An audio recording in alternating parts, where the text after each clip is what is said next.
Halo,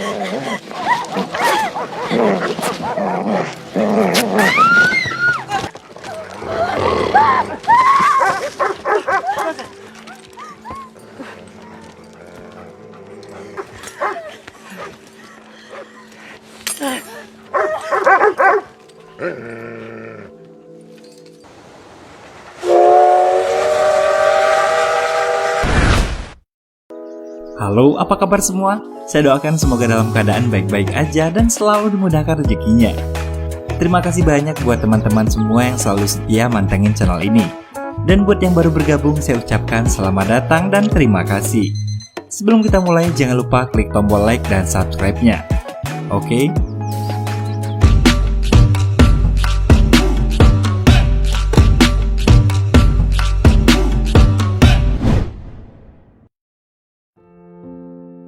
Di awal film kita akan melihat seorang pria bernama Yoshiyuki Suzuki yang merupakan seorang kepala keluarga yang sangat gila kerja, seperti halnya masyarakat Jepang pada umumnya. Kemudian scene berpindah memperlihatkan suasana rumah keluarga Suzuki. Mitsui istrinya baru saja menerima paket sayuran organik dan ikan segar dari ayahnya yang berada di Kagoshima, sembari melakukan panggilan telepon dan berterima kasih pada ayahnya.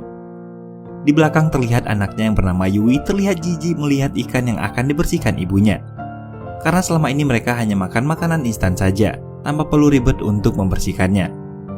Ketika Mitsui menawarkan Yui untuk berbicara dengan sang kakek, dia menolak dengan kalimat yang kurang sopan. Sementara itu Suzuki terlihat sedang asik dengan kegiatannya menonton televisi. Ketika akan memotong ikan tersebut, Mitsui terlihat bingung harus memulainya dari mana. Karena tak bisa, kemudian dia meminta bantuan suaminya. Akhirnya Mitsui membungkus kembali ikan itu dan memasukkannya ke dalam kulkas. Ketika Suzuki membuka rambut palsunya, terjadi sedikit kehebohan karena ada serangga yang jatuh dari sayuran organik yang dikirim ayahnya. Anak mereka Yui berkata hal-hal seperti inilah yang membuatnya tak mau memakan sayur-sayuran organik. Tak lama kemudian datanglah Kenji, anak kedua mereka, dan langsung masuk kamar. Kemudian larut dengan aktivitasnya berselancar di dunia maya. Begitulah keseharian keluarga Suzuki. Ayah yang fokus dengan televisinya, anak-anak yang sibuk dengan gadgetnya, dan ibu yang sibuk sendiri mengurus segala keperluan rumah tangga. Keesokan harinya, Suzuki bangun kesiangan karena alarmnya tak berbunyi. Semua anggota keluarga terlihat sibuk pagi itu karena terjadinya pemadaman listrik yang tak biasa. Semua peralatan elektronik tak dapat digunakan. Lalu mereka berangkat kerja dan sekolah tanpa sarapan karena kompor gas dan rice cookernya juga tak dapat menyala. Lift juga tak berfungsi, sehingga semua penghuni apartemen itu harus menggunakan tangga darurat. Saat Suzuki sampai di stasiun, ternyata kereta pun tak berfungsi sehingga dia harus berjalan kaki sampai ke kantornya. Sementara itu Kenji yang menggunakan sepeda mulai merasa keanehan, di mana orang-orang tampak kebingungan sebab mobil-mobil mereka tak dapat dinyalakan. Ketika Suzuki sampai di kantornya, terlihat kerumunan karyawan yang tak bisa masuk karena pintu gedung tak bisa dibuka. Seseorang mengusulkan untuk memecahkan pintu kaca itu dan barulah mereka bisa masuk ke dalam kantor. Sayangnya, meskipun begitu, semua peralatan listrik di kantor juga mati. Begitupun dengan komputernya.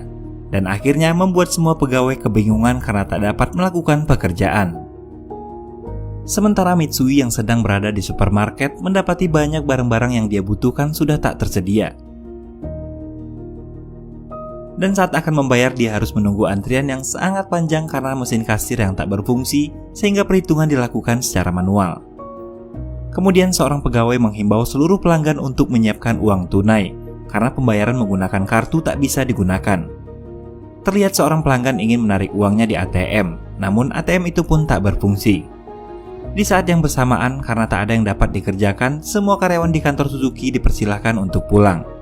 Mendengar hal itu, Suzuki merasa keberatan, karena di pikirannya hanya kerja, kerja, dan kerja. Dalam perjalanan pulang, Suzuki memutuskan untuk membeli sebuah sepeda terakhir yang tersedia di sebuah toko, walaupun dengan harga yang lebih tinggi dari biasanya. Di malam pertama pemadaman listrik, keluarga Suzuki untuk pertama kalinya berkumpul dan makan bersama. Suzuki yang gila kerja membawa pekerjaannya ke rumah, dan marah ketika Mitsui menegurnya. Lalu dia juga memarahi Kenji karena kebiasaannya yang sering tak menyaut ketika diajak berbicara. Selesai dengan semuanya, Mitsui pun berdiam diri di balkon. Kemudian Suzuki yang selesai dengan pekerjaannya pun menghampiri. Lalu Mitsui memanggil kedua anaknya, dan bersama-sama melihat indahnya galaksi dan bintang-bintang. Yang mungkin selama ini karena sibuk dengan rutinitas dan hiburan dunia, mereka lupa kalau ada keindahan alam yang terbentang di alam semesta. Keesokan harinya di hari ketiga pemadaman listrik, terlihat cucian piring yang sudah menumpuk, dan Mitsui terlihat kelelahan mencuci baju dengan tangan menggunakan sisa-sisa air yang ada. Sementara itu Yui yang berangkat ke sekolah mengurungkan niatnya untuk masuk kelas karena tak adanya guru yang mengajar. Di kantor Suzuki, bosnya meliburkan semua pegawai hingga sampai listrik kembali menyala. Suzuki jadi satu-satunya karyawan yang protes dengan kebijakan tersebut. Lalu bosnya bertanya apakah Suzuki tak mengkhawatirkan keluarganya. Dalam perjalanan pulang, Suzuki kembali bertemu dengan bosnya dan mengatakan bahwa dia dan keluarganya akan berkemah ke gunung karena di sana terdapat sumber air. Mitsui beserta warga yang lainnya mendatangi kantor PDAM untuk mencari air. Namun petugas menjelaskan bahwa mereka memang memiliki persediaan air di penampungan bawah tanah. Tapi masalahnya tak satu pun dari pompa yang ada dapat digunakan. Lalu petugas menyarankan mereka pergi ke taman karena di sana tersedia air yang dapat diambil untuk minum. Suzuki yang mengambil uang di bank pun mengalami kesulitan karena banyaknya warga yang mengantri. Saat berdesak-desakan, Suzuki yang menjatuhkan berkas kerjanya harus terinjak-injak ketika mencoba menyelamatkan berkas tersebut. Hingga akhirnya dia memutuskan untuk mengurungkan niatnya. Dalam waktu 7 hari, Tokyo tampak seperti sebuah kota mati. Perkantoran dan sekolah-sekolah pun diliburkan, dan sebagian besar warga memilih untuk mengungsi ke pedesaan. Saat berkumpul di rumah, Suzuki mengajak keluarganya meninggalkan apartemen mereka dan berangkat ke Kagoshima, tempat kediaman orang tua Mitsui. Selain udaranya yang lebih hangat, di sana juga terdapat persediaan makanan yang berlimpah. Yui menentang keputusan ayahnya karena dia tak ingin hidup di pedesaan. Setelah dibujuk oleh ibunya, akhirnya dengan berat hati Yui pun setuju. Karena jarak antara Tokyo dan Kagoshima adalah 1.300 km, maka rencananya mereka akan berangkat terlebih dahulu ke bandara terdekat menggunakan sepeda lalu melanjutkan perjalanan dengan pesawat. Namun ada masalah baru, di mana setelah Suzuki, Yui dan Kenji mengumpulkan uang mereka, ternyata uangnya masih kurang untuk membeli tiket. Kemudian mereka dibuat terkejut ketika ibunya mengeluarkan uang yang cukup banyak hasil dari simpanannya selama ini, yang telah dia persiapkan untuk keadaan darurat. Sebelum berangkat, Suzuki protes pada anaknya yang masih saja memakai bulu mata palsu di saat seperti ini. Seketika, Yui pun langsung membalikan perkataan tersebut pada ayahnya yang masih memakai rambut palsunya. Kemudian mereka pun berangkat. Walaupun hanya mengendarai sepeda dan dalam kondisi seperti ini, entah kenapa Suzuki dan Mitsui terlihat bahagia.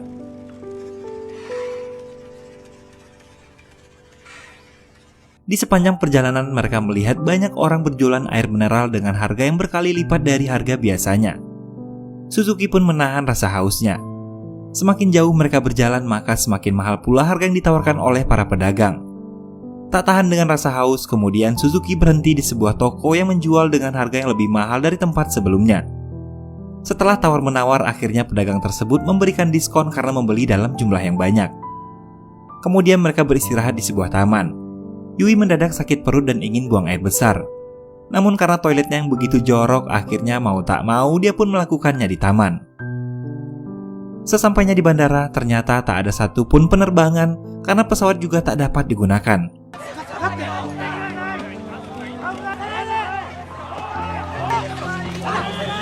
Lalu karena sudah mulai gelap, mereka pergi ke sebuah hotel untuk menginap.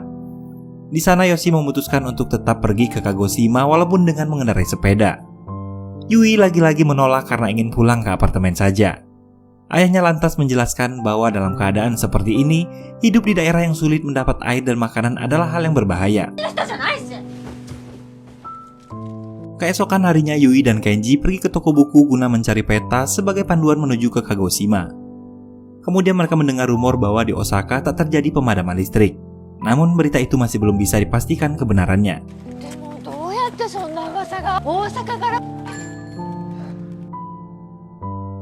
Lalu Suzuki dan Mitsui melihat ada sebuah tempat barter yang bisa menukarkan barang dengan makanan.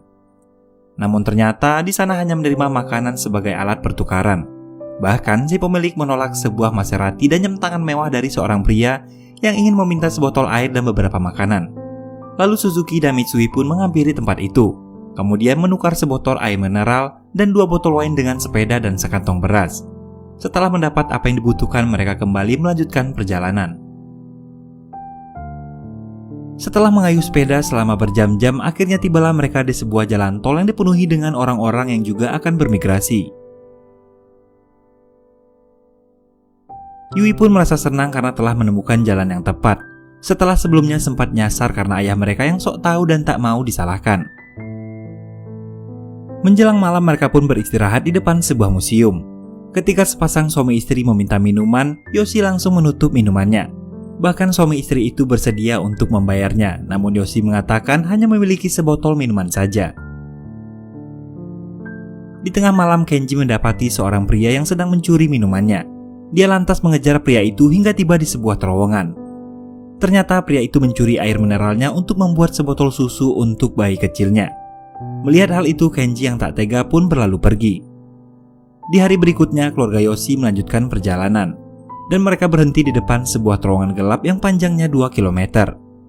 Di luar tampak beberapa orang wanita buta yang menawarkan bantuan dengan upah 1 botol air mineral untuk setiap orang yang mereka antar. Merasa tak perlu karena yang akan mereka lewati hanya sebuah terowongan lurus, mereka pun mengabaikannya. Yang ternyata di dalamnya terdapat mobil-mobil yang telah ditinggalkan sehingga menyulitkan untuk dilewati. Akhirnya mereka kembali keluar dan meminta bantuan seorang wanita buta yang tadi mereka abaikan.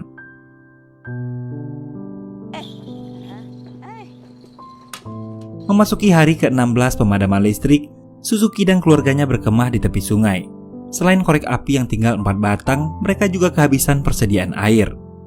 Suzuki mengatakan pada anaknya untuk jangan khawatir, karena jika diperlukan dia akan mengajarinya cara untuk menyalakan api menggunakan teknik tradisional. Selesai makan, Suzuki yang kehausan kemudian meminum air sungai. Walaupun sempat dilarang oleh istrinya, namun Suzuki mengatakan dia akan baik-baik saja. Saat melanjutkan perjalanan, tiba-tiba terjadi hujan besar. Lalu mereka berteduh di bawah sebuah jembatan. Tiba-tiba angin yang berhembus kencang menyapu sepeda mereka yang membuat semua barang-barang dan persediaan makanan berhamburan. Suzuki pun mendadak mengalami diare yang mungkin disebabkan karena telah meminum air sungai tadi. Setelah hujan reda, mereka mendapati semua peralatan yang telah hancur berantakan dan beras yang telah bercampur dengan tanah. Lalu tiba-tiba Suzuki pun ambruk. Kenji dan Yui berusaha mencari persediaan makanan dan kebutuhan yang mereka perlukan ke supermarket yang tak lagi ada penjaganya. Namun sayang, bahan makanan, korek api, dan segala yang mereka butuhkan sudah tak tersedia. Akhirnya mereka membawa makanan kucing sebagai makanan, air aki untuk diminum, dan sebuah suar. Sedikit informasi bahwa ternyata air aki isi ulang emang bisa diminum, tapi hati-hati karena ada juga jenis air aki yang nggak bisa diminum. Biasanya dikemas dalam kemasan berwarna merah. Untuk lebih jelasnya silahkan Google sendiri. Sementara itu Suzuki terlihat sedang berusaha menghidupkan api menggunakan cara tradisional yang tak kunjung berhasil. Kenji yang baru kembali kemudian memberikan suar pada ayahnya untuk membuat api, tapi Suzuki tak mau menggunakannya. Ketika melanjutkan perjalanan, mereka kembali kehujanan dan beristirahat di pinggir jalan sembari memakan makanan kucing dan air aki.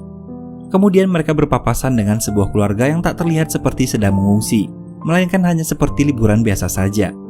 Mereka bercengkrama seolah tak terjadi apa-apa, berbanding terbalik dengan kondisi keluarga Suzuki. Suzuki melepas label makanan kucing dari persediaan makanannya, sementara Kenji menandai jalur yang telah mereka lewati. Lalu keluarga itu mengajari mereka cara bertahan hidup. Mereka mendapatkan air dari bebatuan yang mengeluarkan air di pegunungan. Adanya lumut menandakan bahwa air itu tak beracun. Kemudian memilih dedaunan di pinggir jalan lalu dikeringkan sebagai persediaan makanan yang tahan lama. Ketika istri dan anak-anaknya belajar bertahan hidup dari keluarga itu, Suzuki tampak iri karena keluarga itu mampu bertahan hidup lebih baik dari keluarganya. Lalu salah seorang anak dari keluarga itu memoto keluarga Suzuki menggunakan kamera analog miliknya. Dan Yui berpesan setelah semua ini selesai, dia meminta agar dikirimkan foto tersebut. Ketika melanjutkan perjalanan, Suzuki merasa semakin buruk ketika melihat kepala keluarga lain mampu menjalankan tugasnya dengan baik. Kemudian dia memutuskan untuk berada jauh di depan. Saat beristirahat di sebuah jembatan, sekelompok tentara berjalan melewati mereka. Saat ditanya, mereka menjawab bahwa mereka juga tak mengetahui apa yang terjadi, dan mereka sedang menuju Shizuoka untuk melihat keadaan di sana. Lalu Yui bertanya apakah benar di Osaka tak terjadi pemadaman listrik. Namun sayang, mereka juga belum mengetahuinya. Akhirnya kedua keluarga itu berpisah di sebuah persimpangan karena Suzuki yakin bahwa di Osaka tak terjadi pemadaman listrik. Pada hari ke-43 tibalah mereka di Osaka. Tapi ternyata di sana juga mengalami keadaan yang sama di mana para penduduknya telah mengungsi ke daerah lain. Yui marah-marah pada ayahnya yang telah mengajak mereka ke Osaka dan akhirnya malah membuang-buang waktu. Suzuki pun tak terima disalahkan karena merasa selalu paling benar dan egois. Hingga kemudian istrinya mengatakan bahwa memang begitulah sikap ayah kalian. Seketika Suzuki terdiam karena selama ini istrinya tak pernah berkata seperti itu. Akhirnya dia menyadari bahwa ternyata selama ini Mitsui selalu menutupi kebodohannya sebagai seorang suami. Setelah perdebatan singkat itu, mereka melanjutkan perjalanan hingga sampai di sebuah akuarium tepi laut. Terlihat banyak orang-orang sedang memasak makanan laut dan dibagi-bagikan pada semua orang. Keluarga Suzuki pun ikut mengantri. Sayangnya saat giliran mereka semua makanan sudah habis. Untuk pertama kalinya Suzuki memohon agar diberikan semangkuk makanan untuk keluarganya.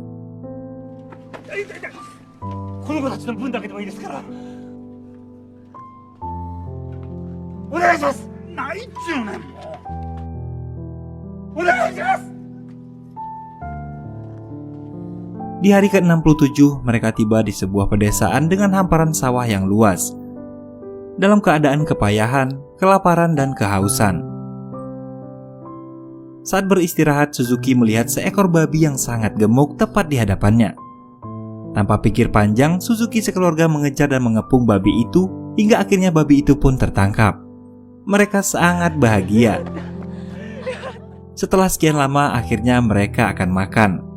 Tapi saat ingin memotong babi itu, tak ada satupun di antara mereka yang tahu bagaimana cara memotongnya.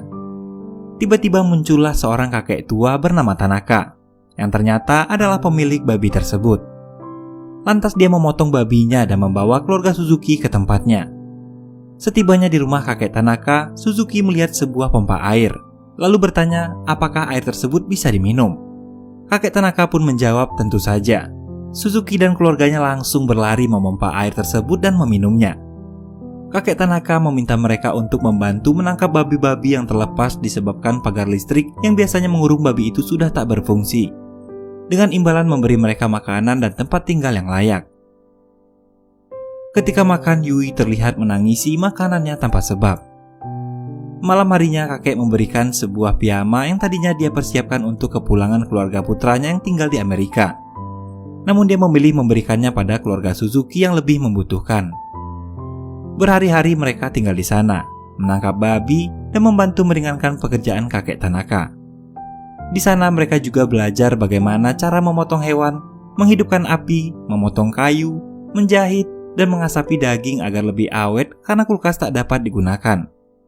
Walaupun dengan sedikit usaha ketika akan mandi karena mereka harus memompa air dan mengisi baknya, tapi itu setimpal karena setelahnya mereka bisa merasakan nikmatnya mandi dengan air hangat. Kakek Tanaka menawarkan mereka untuk tetap tinggal di rumahnya. Akan tetapi, walaupun mulai merasa nyaman tinggal bersama si kakek, mereka memutuskan untuk tetap kembali melanjutkan perjalanannya ke Kagoshima untuk berkumpul bersama keluarga dan ayah Mitsui. Di hari keberangkatan keluarga Suzuki, kakek Tanaka memberikan mereka begitu banyak sekali bahan makanan dan daging babi asap sebagai persediaan selama di perjalanan. Mereka melanjutkan perjalanan setelah mengucapkan terima kasih pada kakek Tanaka. Setelah melewati perjalanan yang cukup panjang, tibalah mereka di tepian sebuah sungai. Mereka tak bisa melanjutkan perjalanan karena jembatan yang terlihat di peta sudah tak ada lagi. Hal itu mungkin disebabkan peta yang mereka bawa adalah peta lama yang belum diperbaharui. Suzuki berinisiatif membuat rakit agar mereka bisa menyeberangi sungai. Sebab jika kembali dan memutar butuh waktu 3 hari untuk sampai di tempat tujuan. Mitsui dan Yui diseberangkan terlebih dahulu bersama dengan persediaan makanan mereka, sementara Suzuki dan Kenji kembali untuk mengambil sepeda. Ketika mengambil sepeda, tiba-tiba hujan turun saat itu, dan aliran sungai menjadi deras. Kenji tak tahan dan meninggalkan rakit di tengah sungai lalu berenang ke tepian sendirian. Sementara ayahnya masih berusaha mempertahankan sepedanya. Akhirnya, dia terbawa arus dan hanyut bersama sepedanya.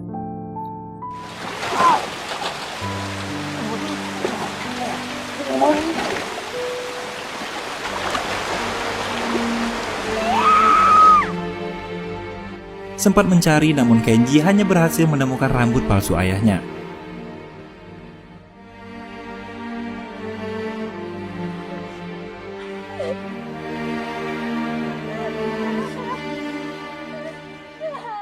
Dengan berat hati dan penuh kesedihan, Mitsui, Kenji, dan Yui kemudian melanjutkan perjalanan dengan berjalan kaki. Di hari ke-94 mereka menelusuri rel kereta api. Mitsui dan Yui masih sangat terpukul atas apa yang terjadi pada ayahnya. Lalu Kenji menyemangati untuk tetap melanjutkan perjalanan.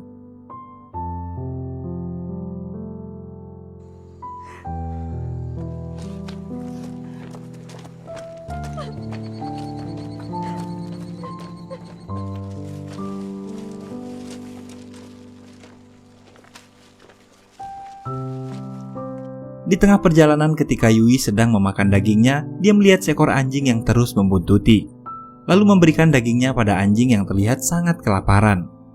Setelah mengambil makanan, Yui terlihat kesal karena anjing itu berlalu pergi begitu saja. Tak lama kemudian tiba-tiba segerombolan anjing menyerang dan menggigit tas Mitsui yang berisi daging.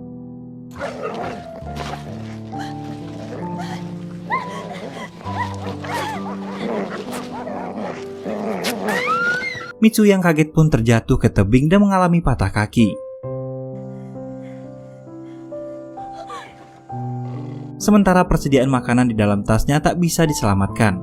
Lalu setelah berhasil naik ke atas, tiba-tiba segerombolan anjing tadi kembali dan mendekati mereka.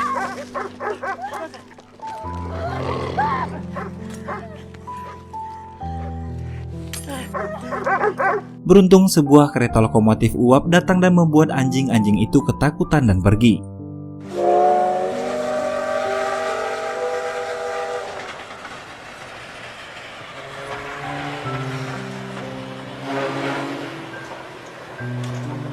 Singkat cerita, akhirnya mereka menaiki kereta tersebut untuk melanjutkan perjalanan. Seseorang mengobati luka Mitsui, dan mereka menangis ketika orang itu menanyakan di mana ayah mereka. Di saat yang bersamaan, ternyata Suzuki masih hidup dan terdampar di pinggir sungai. Dia pun bangkit dan berjalan sempoyongan hingga akhirnya tersandar di sebuah traktor di pinggir jalan. Dari tempatnya bersandar samar-samar, Suzuki melihat sebuah kereta lokomotif uap yang melintas tepat di hadapannya. Dia coba memanggil dan melambaikan tangan, namun kondisinya sangat lemah sekali.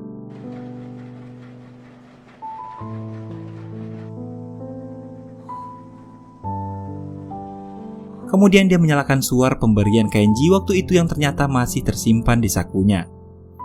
Mitsui yang saat itu sedang memandangi jendela tak sengaja melihat suar yang dinyalakan oleh suaminya. Seketika dia pun berteriak untuk menghentikan kereta.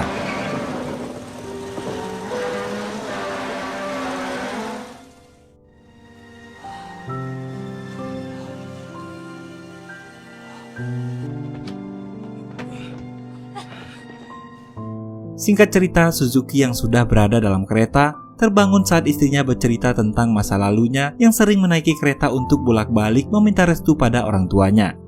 Karena ternyata pada awalnya pernikahan mereka sempat tak mendapat restu dari ayah Mitsui. Lalu Mitsui mengembalikan rambut palsu suaminya. Suzuki mengambilnya, lalu kemudian membuangnya keluar jendela. Ketika melewati terowongan, terjadi sebuah hal yang tak terduga, di mana asap lokomotif masuk ke dalam ruangan dikarenakan beberapa jendela yang tak tertutup. Setelah melewati terowongan, seketika semua penumpang tertawa terbahak-bahak melihat wajah orang-orang di sampingnya yang telah menghitam terkena asap lokomotif yang masuk ke gerbong kereta. Setelah perjalanan panjang yang berliku dan penuh rintangan, akhirnya keluarga Suzuki sampai di tepi pantai Kagoshima pada hari ke-108. Betapa bahagianya mereka ketika melihat ayah Mitsui yang sedang memancing di tepi laut. Singkat cerita, 2 tahun 126 hari semenjak padamnya lampu. Suzuki dan Kenji anaknya kini menjadi nelayan, sementara Yui bekerja menenun kain, dan Mitsui bekerja di kebun bersama ayahnya.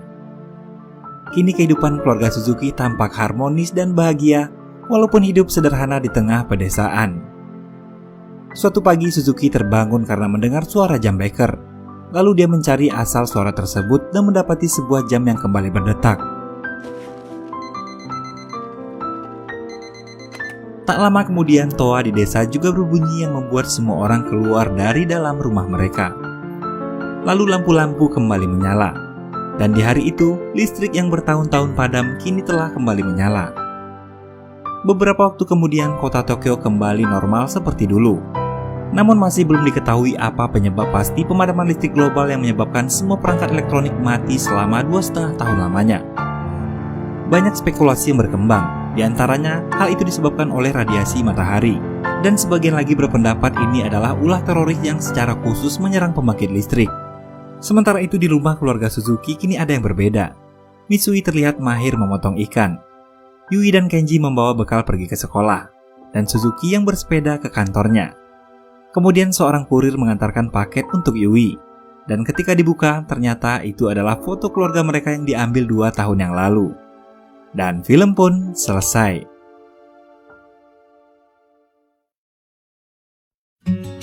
Gimana filmnya? Ini adalah sebuah film sederhana yang sangat syarat makna. Kesimpulan dari film ini setelah saya menontonnya dari awal hingga akhir, ternyata Suzuki lebih tangguh daripada Honda dan Kawasaki. Baiklah, akhir kata saya pamit undur diri. Sampai jumpa di alur cerita film menarik lainnya. Jangan lupa buat klik like dan subscribe. Assalamualaikum warahmatullahi wabarakatuh. Bye-bye.